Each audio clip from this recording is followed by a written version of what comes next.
Hello, good morning, everyone, or good afternoon, depending on where you may be. Welcome to Logtech Live. I'm Eric Johnson. I'm your show host virtually every single episode. Sometimes I take vacations, but not too often. I try to be here every episode because I love being here. I love the show. I love that you all come every 2 weeks and listen in on the fascinating conversations that I get to have with some of the coolest people in the logistics technology space. This week, I have a fantastic guest, someone who I've been wanting to have on for a while. I can't wait to introduce her in a few minutes. But before that, a few intro things that I wanted to get to. So we are less than 6 weeks away from the Journal of Commerce Break Bulk and Project Cargo conference in New Orleans, the Big Easy, April 24th through 26th. Attendance is looking great.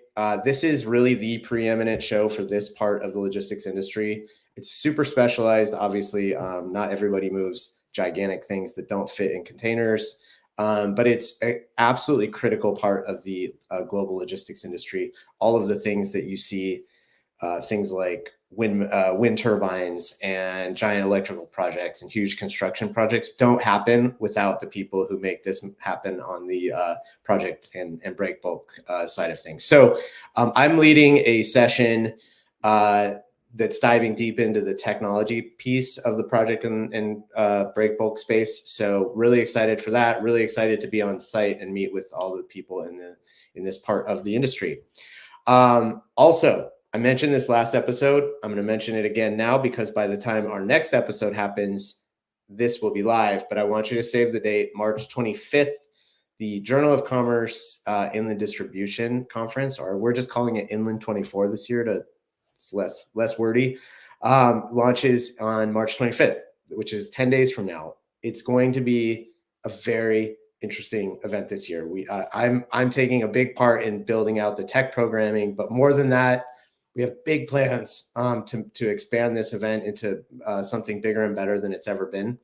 The program's always been great, but we really want to build around that program more opportunities and value for different parts of the North American surface transportation industry, trucking, truckload, drayage, intermodal, rail, chassis, ports, terminals, everybody, right, who contributes to the movement of cargo once it hits U.S. shores and Canada and Mexico. Cross-border is going to be a big part of it this year as well. I'm talking fast because I have a lot to get through before we get to our guest. TPM happened. I can't believe it's already over. It's been over for like 9 days, which is crazy because we spend so much time planning it and then it comes and goes in a heartbeat. It was really fantastic. I really want to thank everybody who contributed toward making it the biggest and best version of this event ever.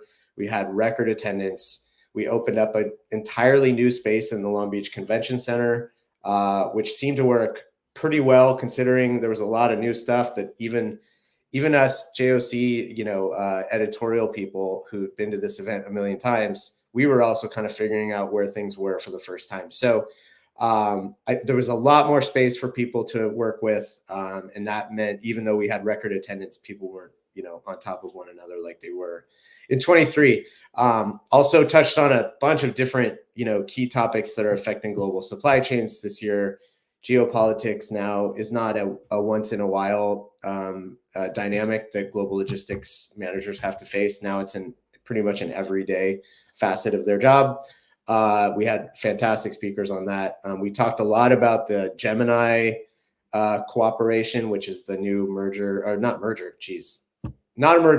to be clear, not a merger, an agreement between Maersk and Hapag-Lloyd to start working together in 25, and a whole bunch of other things, way too many. We also for the first time integrated TPM Tech within TPM, which was great. We had really good attendance through all the sessions at TPM Tech.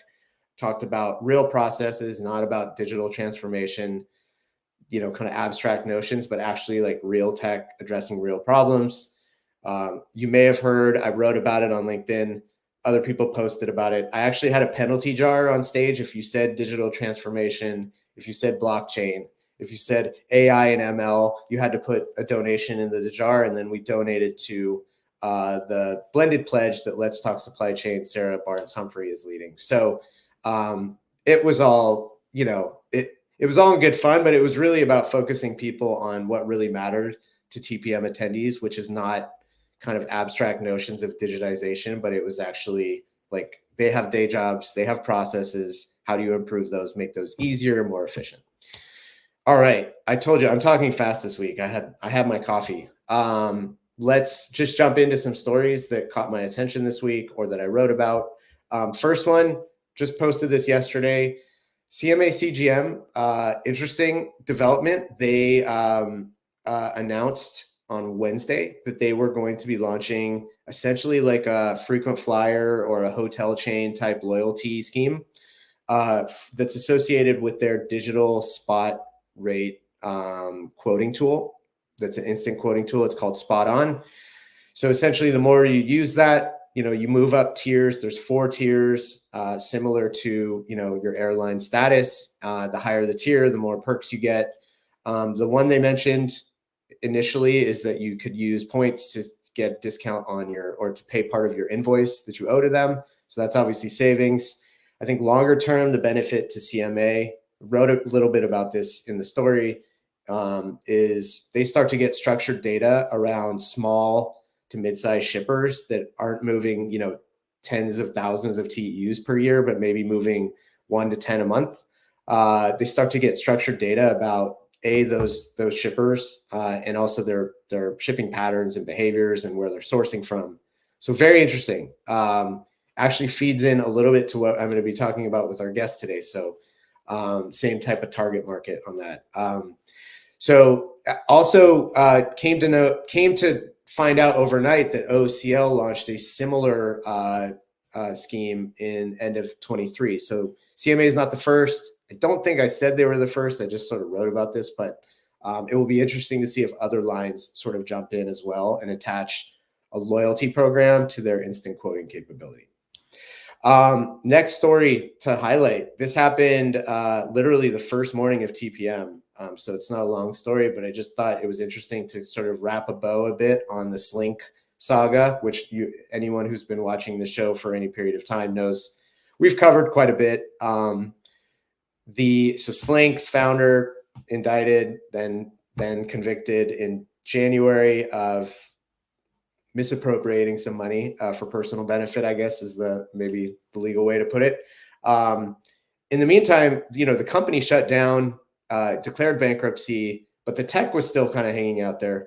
Well, a consulting group that's affiliated with the Gemini Shippers Association and has a ton of experience in the ocean freight industry.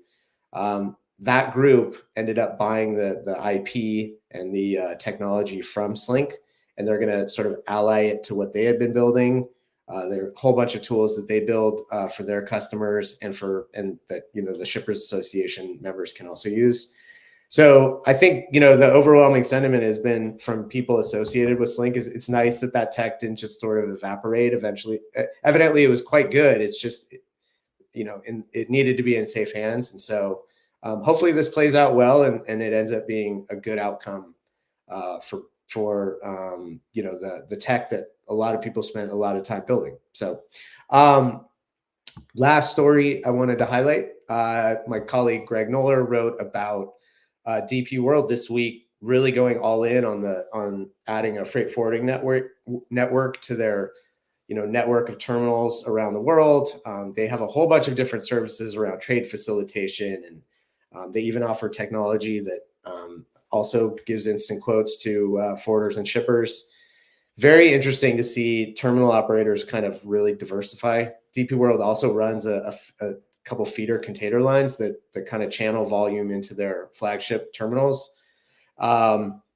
We actually had a session at TPM with DP World and PSA International that talked about their kind of expansion of their scope beyond terminal operations into these other areas that kind of feed into providing volume for their terminals. Very, very interesting development. And this is just another sort of brick in the wall in that evolution. So it will be very interesting to keep tracking what they're doing and what PSA is doing and what other terminal operators might do outside of just sort of pure terminal operations. Okay, well, that was a huge amount of stuff to get out of my mouth in 10 minutes, but I did that so that I could bring my guest this week on right on time. Parisa Sadrzadeh. I hope I said that right. Did I get it right? You got it right. Okay, cool. You are the EVP of SMB Product and Technology at Flexport, and I'm so happy to have you on. We've been working on this for a while, so I'm glad you could make some time today, bright and early in Seattle.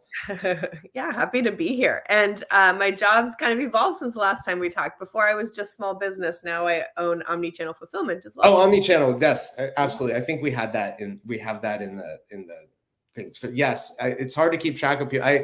No matter how many times I checked on LinkedIn, it's like, oh, they have a new title. So yeah, okay, cool. Well, definitely want you to go into that sort of evolution of your job. But can you give us a little bit of background on who you are and kind of how you eventually ended up at Flexport? Yeah, so I'm Parisa, super excited to be here. I started in logistics just over a decade ago, so it hasn't been a very long amount of time, but the world has changed dramatically over that period of time. I actually was a journalist. I was a trained journalist. I went to the UW, University of Washington, for a journalism degree, and I was so gung-ho, ready to do it. And right as I was graduating in 2010, one of the biggest print journalism offices in the Seattle area closed their doors. It was a really tough time for print. And so I started to open my eyes into where I could work. And I ended up getting introduced to Amazon. And believe it or not, I wasn't even an Amazon customer back then, but they had a new startup. It was called Kindle Direct Publishing. I was like, publishing, journalism, if you squint, it looks kind of close. So I joined the company in an entry-level position. My job was literally to read self-published books and determine if they were good or bad. So really interesting kickoff into the Amazon ecosystem, but learned a ton about what they think about customer experience, how they build startups within the company. Very long story short, I got to dabble into building technology in that role as we built processes and policies and started to automate them. And so got bored. Kindle was clearly the leader in the industry, so it wasn't as challenging of a space as I wanted it to be. And I heard about an open product position over in Amazon's new last mile division. And this was just over 10 years ago. So I went over to last mile, and my first project was hot off Jeff's desk. It was called Amazon Magic, which was rebranded to be called Prime Now, which was an ultra-fast delivery program, the first ultra-fast delivery program Amazon ever did. And it was a great kind of 101 of learning how to build a V1 product from scratch. And we did it in 100 days from the moment that Jeff approved the project to the first 1 hour delivery being shipped in Manhattan was 100 days. So it was this incredibly fast-paced experience. It showed me that operations is actually a very sexy thing to work on if you're working on the right stuff, and got me right into the last mile space. And at that time, Amazon was outsourcing a lot of their operations to regional carriers and national carriers. And when we launched Prime Now, it became very clear that for us to control our own destiny and provide speeds that were really compelling for customers, Amazon had to take some of that more in-house. So from that project, I transitioned to lead the launch of a program called Amazon Flex, which is a crowdsourced delivery program that Amazon does, like Uber for delivery. Right. Led that for a couple of years, and then was tasked with building kind of an enterprise version of that, which is now called the Delivery Service Partner Program. And so any Prime van that you see delivering packages on the road, those are small businesses that Amazon operates with. And the idea of that business was to give them kind of a business in a box, set them up for success, to deliver really high quality and reliable delivery services for Amazon. Launched that in 2018. And by 2022, when I left the company, it was one of the largest last mile carriers in the world. So my Amazon career was amazing, kind of Navy SEAL training is how I call it, in building a really cool, scalable operation. And when I was looking for something new and exciting, Flexport was diving into small business again. And so I came over to Flexport to lead their small business space. And we can talk a little bit about Flexport's journey. But quickly after I joined the company, not only was small business a key focus, but we ended up acquiring Shopify Logistics and Deliver. And so now I run the fulfillment arm for Flexport as well. Wow. A lot jam-packed into a decade, it sounds Yeah. like. I feel like they should have kept the name Magic. That's like way catchier than Prime now, but I don't Yeah, know. a lot of the internal names are still very Magic related. Like the app the drivers use was called Rabbit, and it's lots of cute stuff. Is Jeff like a is like a magician, like his side hobby or something? I don't know. Who knows? Yeah. Who knows? Okay, very, very interesting. So you came to Flexport. What was the timing? It was a little like just over a year ago. Just yeah, a year. I was going to say beginning of 23, right? Okay. It was December of 22. Yep. Okay. Because I think the first time we talked was right around some Shopify news that you had announced, like I want to say April, May, somewhere around there. Exactly right. Yep. So okay, just by chance, in case there's like 2 people listening in who don't know what Flexport is, do you want to just give like a quick synopsis of what Flexport is, and sort of then you can kind of go a little bit into what you initially joined around, which was kind of investing sort of on the small merchant side of things. Yeah. So Flexport was actually started just over a decade ago. And Ryan started it because he was a small business trying to do international freight forwarding, and it was just too damn hard. And so he was like, this should not be this difficult. Right. So Flexport historically has been focused on building international freight forwarding services, inclusive of the financial services and trade services you would need to really be a one-stop shop of how to move goods across the ocean, whether that's via ocean carriers or air cargo. When I joined the company was re-engaging in small business. So while they did start with the vision of small business, the company did go up market very quickly. A lot of their tooling is enterprise grade and focuses on how kind of businesses of varying sizes, including very large businesses, can leverage their international freight services. And I really wanted to come in and make it consumer grade.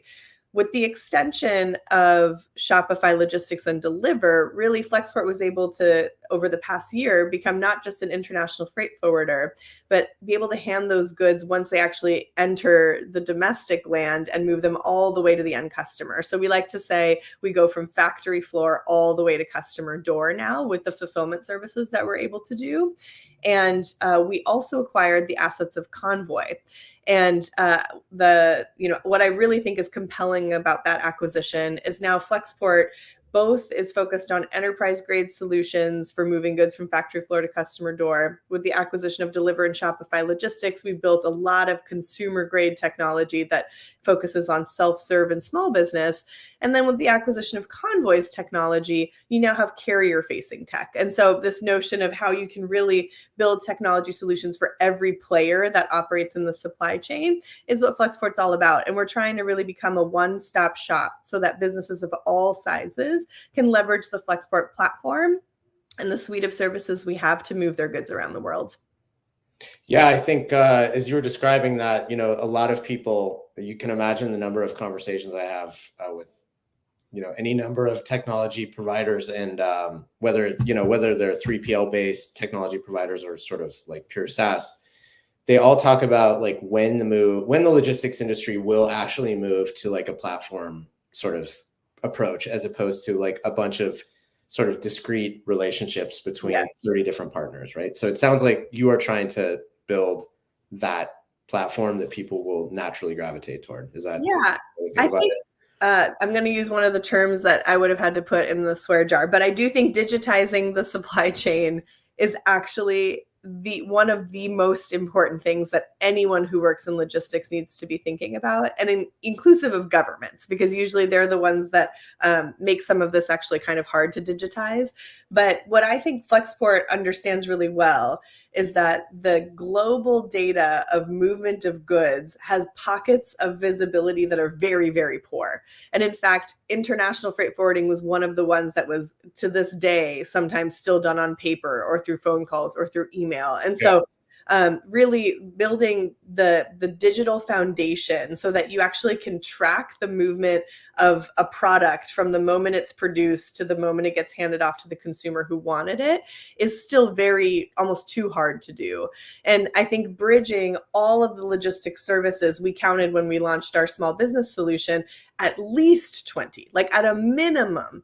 Any business who wants to actually move their goods, create them, and then move them to a customer needs to talk to at least 20 companies to be able to do that. Yeah. And so what we thought was like, we just don't accept that. It needs to be easier to make global trade and global commerce happen. Otherwise, there won't be more of it. And so that's really the charter.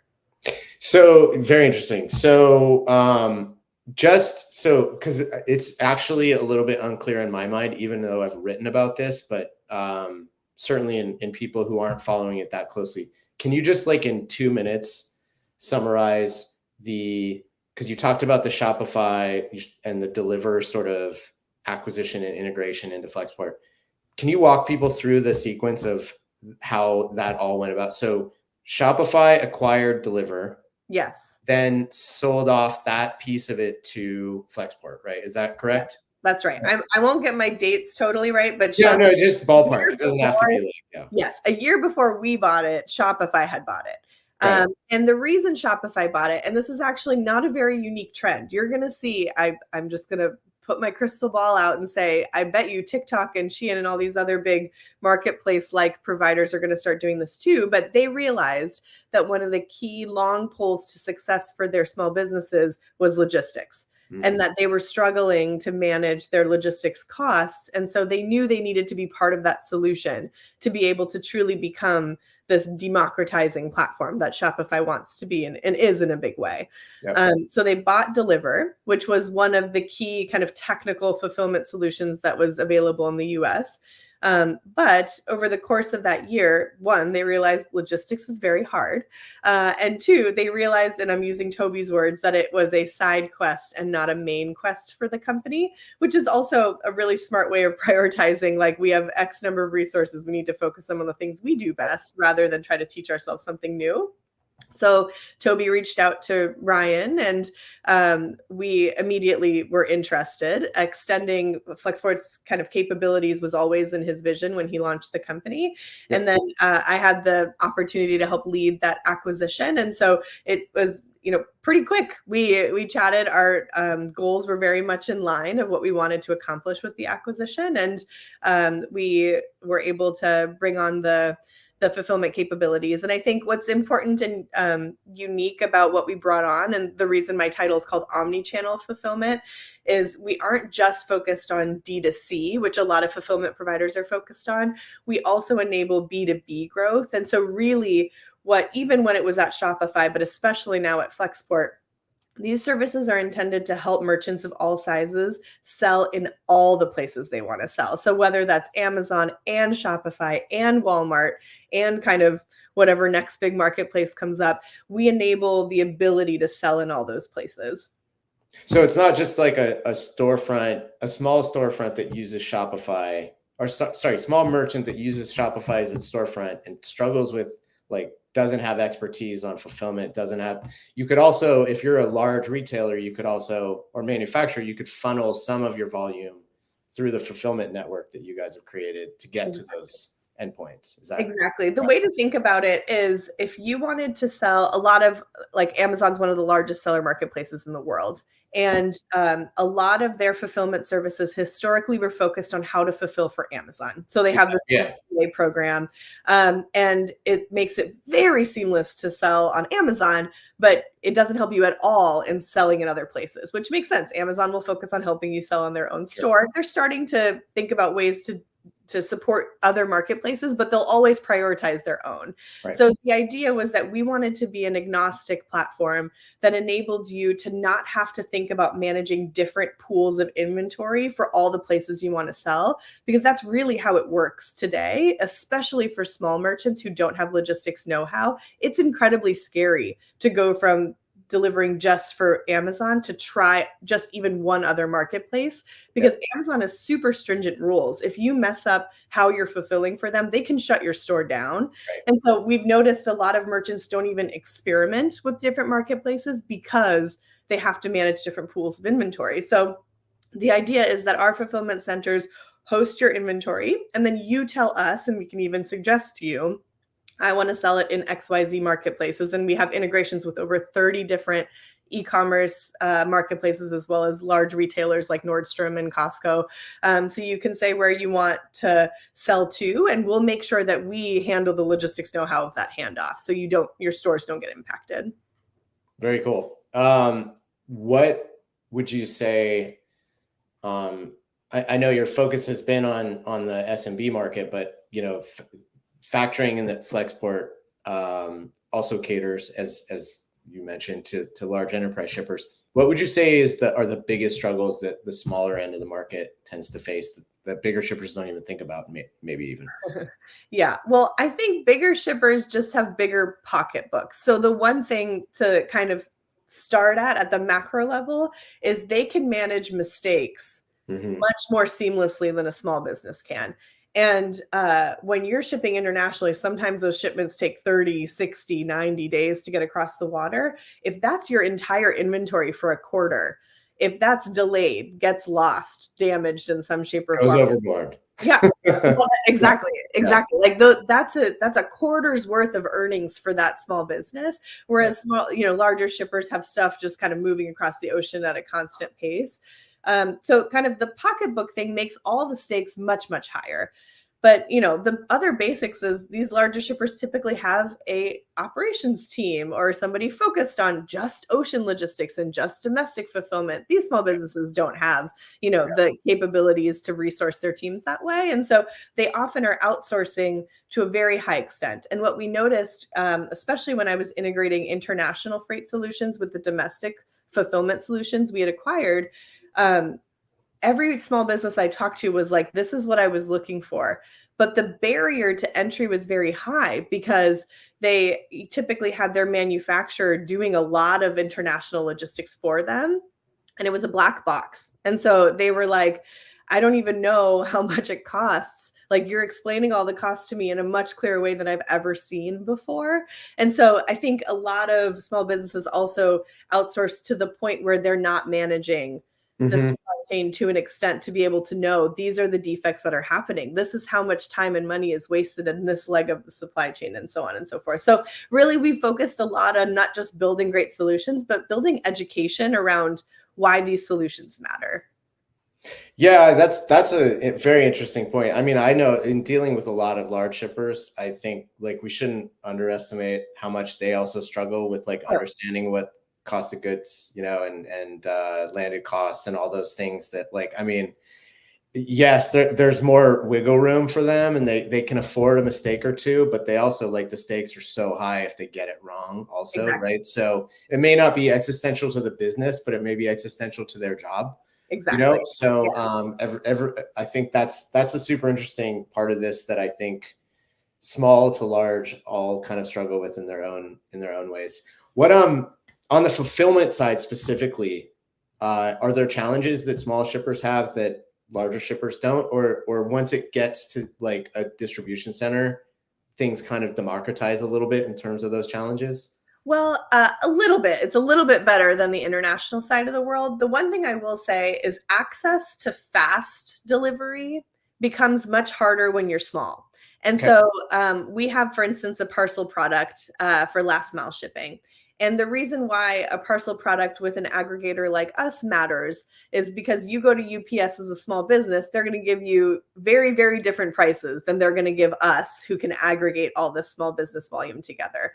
Sure. And so I think in general, delivery promise is something we should talk about because I think it's kind of a hot topic and very misunderstood even by large businesses. But as someone who worked at Amazon, was kind of born and bred at Amazon, it makes total sense why fast delivery promise matters. But a lot of people don't realize that when you have a delivery promise that's 2 to 3 days versus some like boilerplate 5 to 10 days that you put on your website, sales conversion increases by up to 25%. And that's a non-trivial change in how much you could be selling. And so I think small businesses access to fast delivery promise is sometimes harder because one, they don't know where to find those solutions. If you're not selling on Amazon, especially, it's hard to find them. And you're just not building the infrastructure required to make speed work cost-wise. And so companies like us are able to do that and democratize access to speed to businesses of all sizes as well. This is, I mean, we could do 30 minutes on just that last piece that you talked about, because I think about this all the time, right? Like as someone who kind of sort of tries to understand logistics for a living, and also, you know, as most of us are small package consumers, buying direct from companies that we never would have thought of buying direct from, you know, 10 years ago, and also trying to understand like what my delivery expectations are at the point of purchase, but oftentimes after the point of purchase. Like, how do you sort of work with clients to go, well, how do you balance the cost between what it might take to meet a really, really extravagant delivery promise versus, well, this product, like if I go to a site and it's a small merchant, and again, maybe I'm too far behind the curtain here. Yeah. If I go to a small merchant, I'm likely to give them a little more wiggle room on how much time I expect them to deliver to me, because I know it's a small business. I know they don't have huge purchasing power on the, like you said, on the parcel side. Versus if it's Walmart or Target, like, why is it not here tomorrow? You know, you guys should have that built in by now. But how do you sort of like work with clients to sort of help them understand how those, like that psychological stuff works? Well, I think there's a couple pieces in what you're mentioning. So I'll start with the consumer's expectations. I think what is changing in the industry today, especially with fast fashion coming and becoming this huge component of the industry, as well as just social media in general, access to products is going to keep getting easier. That will naturally build a ton of competition between brands. And competition is healthy. But one of the things that I think businesses need to realize is what are the aspects of the competition that are going to start to matter to consumers: price and speed, and whether or not that speed costs something. And so when you're buying different products, if someone is selling it at a lower price, or even if it's a slightly lower price, but it's going to get there for sure in 2 days, whereas you're buying from this website that might get it to you in 7, you're probably going to choose the 2-day one.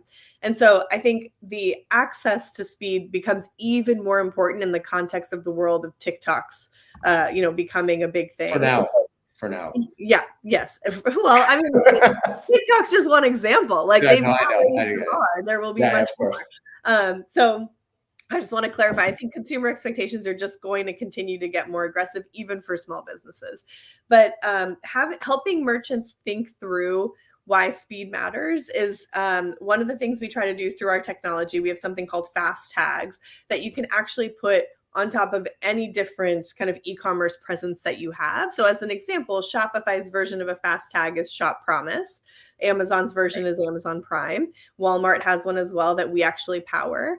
And you can put it on your own D2C website that you build that might not be branded with anybody else's big retailer. So we try to enable those fast tags to be available to everybody. And in fact, with Shopify merchants, we have a deal right now where we're giving 15% off for new merchants to try our services, because we want people to try speed. And see that your supply chain can become a revenue driver for your company, not just a cost channel. And I think you're right that a lot of people just either don't trust that or haven't seen it work. And I think we want to show that it's possible and that you just have to try it and see what happens. Yeah, very interesting. I mean, look, my wife runs a small business. She doesn't even use Shopify. She uses one of the other e-commerces. I was not necessarily a conscious consumer of Shopify, but it's probably one of the most used apps that I use now, because it organizes all my orders in one place, and it's really cool. It's very helpful as a consumer. So that's right. It's been a game changer. And I do think the partnership between Shopify and Flexport is so organic, because we're both trying to make commerce happen in an easier way for businesses of all sizes. So it was a match made in heaven. So I wanted to ask one thing about kind of how what you work on fits in the broader Flexport ecosystem, right? So how should we think about the average client that you're working with in terms of their usage of the whole ecosystem of Flexport versus, are they just using the products that sort of you sit on top of, or just give us a window into like and I know there's no average shipper, I know that, but like, what's the typical kind of arrangement? Are they going, oh, actually we need fulfillment help, we've got the logistics figured out, or vice versa, we're good on fulfillment, we may need another avenue for fulfillment, but we're good there, but we have zero expertise on the international logistics side? Yeah, the way I would think about it is smaller businesses are much more willing to hand off nearly 100% of their services than obviously a larger business that would need to kind of diversify their supply chain. But the customer base that we see for omnichannel fulfillment versus the ones using freight services is actually very similar. Okay. And so when we acquired Shopify Logistics, their customers did tend to be slightly smaller and Flexport's tended to be slightly larger. However, when we talk to both groups about each other's services, there's a ton of interest. And so I would say we are deep in terms of integration between those systems, but our integration journey will continue. And what we're seeing is that the smaller businesses are much more willing to not just give us all their fulfillment, but dabble in international freight and see kind of how that impacts their supply chain. And larger businesses also are willing to experiment that sales cycle is just a little bit longer, and the ability to move product holistically from one fulfillment provider to another takes time, but the interest is definitely there. So I think you won't see as much difference in the customer base over the course of the next few months. Okay. Very interesting. So just a little bit of clarity too on the Shopify relationship with Flexport. It's not just a commercial relationship, right? Shopify's invested in Flexport. So there's like deep ties between the two companies at this point. Right. Just to give some context on that. So two things. A question came in. Are there? I'm going to paraphrase the question that came in because I think it's an interesting one. Are there areas that of the SMB kind of experience or market that Flexport feels that's not something we want to get into? Because it seems like you want to get involved in a lot of things, but are there things that you're just like, no, we need to ring fence what we do with that market? Logistics wise, there's very little things that we want to say no to. And as an example, Flexport has capital services, custom services that aren't talked about as much as the normal freight services. Right. And that actually is some of the hottest stuff that small businesses are interested in. Sure. And we've tried to continue to make those better and better for smaller businesses. I will say, you won't see Flexport, at least not in the near term, thinking about commerce tools like how to price your product or things like that. What we will focus on is helping you with AI. Again, I'll put it in the jar. Leverage better inventory replenishment and thinking about which marketplace to sell. We will help start to inform those decisions for smaller businesses in particular, but really businesses of any size can leverage this data. We just won't get into commerce tools like what Shopify does. Got it. Okay. Yeah, there's so many different layers from a online business operation standpoint. Totally. You can get scope creep very easily, I would imagine.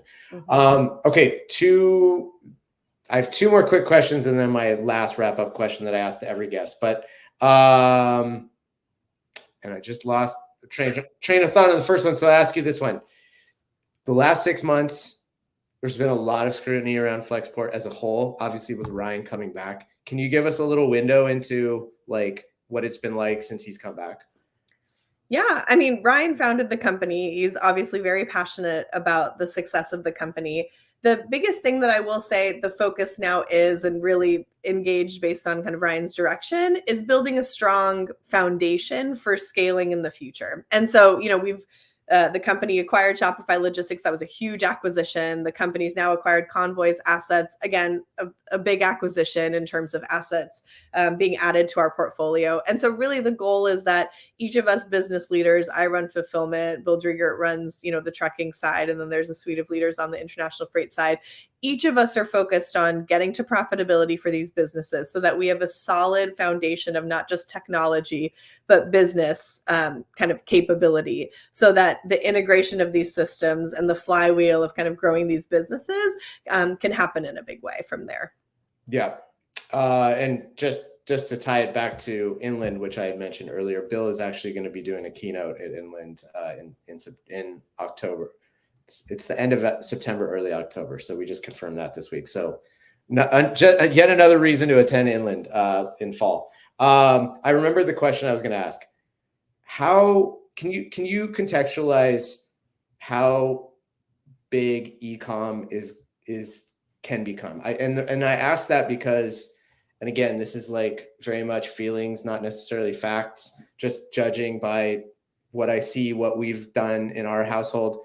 Obviously, there was a massive increase in the amount of like stuff that was consumed and bought when we could only be in our house all the time. Yes. It does feel like it's swung back to sort of that more normal pattern where, yes, we still get a lot of packages. We still order a lot online from smaller places, but we also want to go into stores more than we did 3 years ago, right? So are we on like that normal growth trajectory that we were on 2019, or has the trajectory of e-com altered at all? It's growing exponentially. So e-commerce just generally produces $6 trillion just last year, and it's projected to grow to $8 trillion in 2026. But one of the data points that I found the most interesting when we were launching our Revolution product is that in the US, 99.9% of businesses are small businesses. Only a quarter of them has a digital presence. So there is massive opportunity still. These businesses are going to enter the market. It's not an if, it's when. And so people who are not dabbling in e-commerce need to get on this train because it's happening. And I think the other thing to pay attention to is that air cargo was only about 4 to 5% e-commerce in the past. This year it swung to 25%. And it's because of these fast fashion brands that are really leading the charge. But they're 86 shipments and shipments. And they're going to need US fulfillment. So this is the place to be. And I do think choice matters. And that's also why kind of in the omnichannel fulfillment space, you need to both have a digital e-commerce present, this D2C notion of business offerings, but also be able to enable merchants to do B2B, which is why we have both kind of traditional brick and mortar retailer solutions as well as e-commerce solutions. And I think that's anybody in the logistics industry needs to be thinking about choice, resiliency, agility as you look ahead. Yeah, that blend of physical and digital solutions. I have to put the thing in the tip jar too, in the penalty jar. I mentioned CMA CGM, right? One of the shipping lines you all work with, offering a tool that's ostensibly for the same market that you're aiming at with, right? So obviously that blend of like having a physical presence and having tools that maximize that physical footprint is going to be something to watch. Yeah. All right, we are almost out of time. I could ask you like a dozen more questions, but I always ask this question, last question for every guest. Who's your favorite band or musician? And you have to tell me why. Oh, well, it's the hardest question for everyone. It is such a tough question. So I'm going to cheat and I'm going to give you two. Okay. I, believe it or not, I can rap almost all of Eminem's songs. Eminem is one of my favorite musicians. Okay. And I have to say my spirit animal is J-Lo, because she's a total boss bitch. And if I could be anyone in the world, it would be J-Lo. All right. J-Lo and Eminem. Nicole, we can add that to the playlist. Yeah. My 11-year-old nephew can also pretty much rap every single Eminem song. So me and your 11-year-old nephew, yes.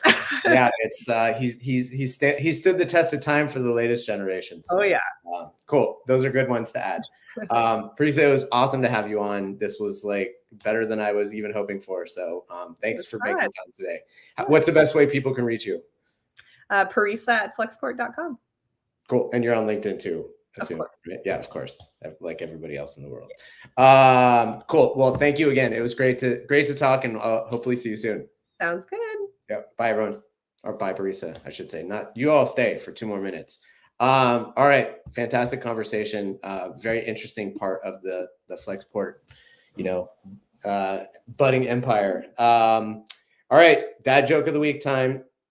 Actually, I was at my son's talent show. I'm not stealing one of her jokes. I was at my son's fifth elementary school talent show yesterday, and there was this awesome third grade girl who got up and did like 5 minutes of stand-up comedy, and it was all dad jokes, and she killed. It was amazing. I wish I could have recorded it and just played it for you, but I will do my own bad dad joke of the week. What's the difference between a baked potato and a flying pig? One is heated yam, and the other one is yeeted ham. And if you need to know what yeeted means, you obviously don't have anyone under the age of 15 in your household. I didn't know what it meant until a few years ago either, but evidently it means to like fling something a long distance. So hope you enjoyed that one. That's a brief window into the conversation in my household. Thanks everyone for joining. Thanks Parisa for making time and giving great perspective on the fulfillment and SMB and omnichannel industries. Thanks to world's best show producer, Nicole. Thanks to Sarah and the whole Let's Talk Supply Chain team. But most of all, thank you to you for tuning in. I will see you in 2 weeks with another great show, another great guest. Have a great weekend, everyone. Bye.